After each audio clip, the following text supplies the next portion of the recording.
melanjutkan pembacaan Al-Adabul Mufrad. Berkata Imam Al-Bukhari rahimahullah, babu qabulil hadiyah, bab tentang menerima hadiah.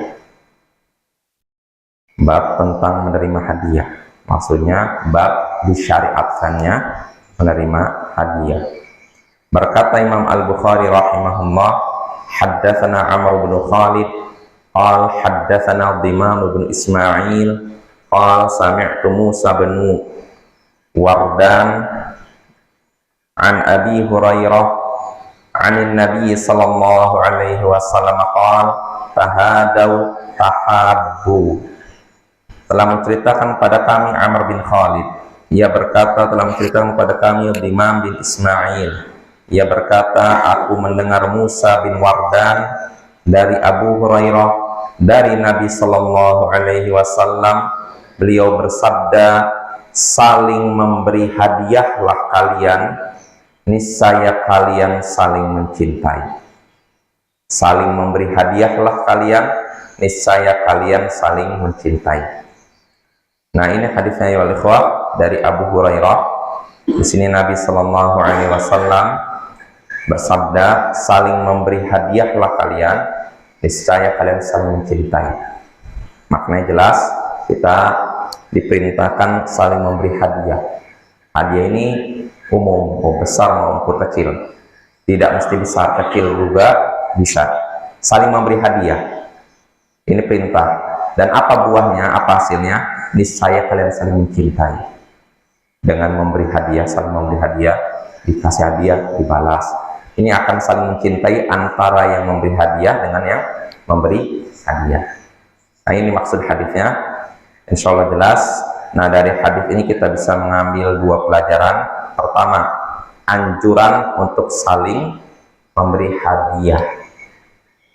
Karena Nabi SAW perintahkan demikian. Kedua, buahnya saling mencintai. Dan kita kalau muslimin tidak akan masuk surga sampai kita saling mencintai. Nah, berarti memberi hadiah ini dianjurkan.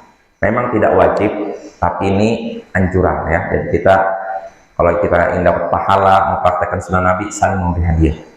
Memberi hadiah, nanti yang diberi hadiah balas memberi hadiah ya. Ini saling mencintai, bisa membuat kita saling cintai plus mendapatkan pahala karena sudah mengikuti sunnah Nabi Sallallahu Alaihi Wasallam. Nah, itu faedah pertama. Faedah kedua yang bisa kita petik dari hadis ini, kebencian dan kedengkian bisa hilang dengan saling memberi hadiah. Jadi kalau kita misalkan merasa ada orang yang benci kita atau dengki kepada kita, bagaimana cara menghilangkannya? Kasih hadiah. Karena dengan kasih hadiah akan cinta. Dan kalau orang cinta nggak mungkin benci dan dengki. Maka bapak-bapak, cara menghindari dengki, hasad. Karena ada sebagian orang lalu, oh orang ini sepertinya hasad sama saya, iri sama saya, dengki sama saya. Nah, cara menghilangkannya apa? Beri hadiah. Nah, ini tips yang efektif bapak ya, dan ini sudah dipraktekkan oleh umat manusia, bukan umat Islam saja ya, sampai orang-orang kafir pun mempraktekkan hadis ini. Jadi di antara mereka kalau misalkan menghilangkan permusuhan dari istilahnya apa ya, kawannya, atau dari istilahnya apa, orang yang bersaing dengan dia, nah supaya orang ini nggak benci, kasih hadiah. Nah, jelas supaya itu diperbolehkan. Kalau itu suap dong namanya, beda.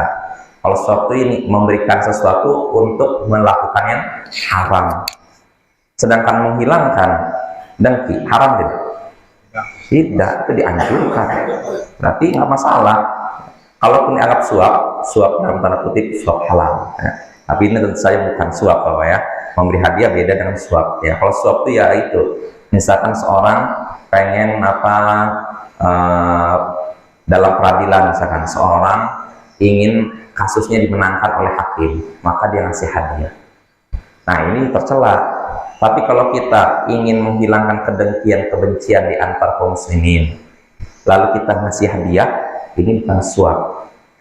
Ya, ini hadiah, dan ini tentu saja perkara yang dianjurkan bahkan ini merupakan perkara yang berpahala besar. Wassallallahu ala nabiyyina Muhammadin wa ala alihi wa sahbihi ajma'in wa akhiru da'wana alhamdulillahi rabbil alamin. Assalamualaikum warahmatullahi wabarakatuh.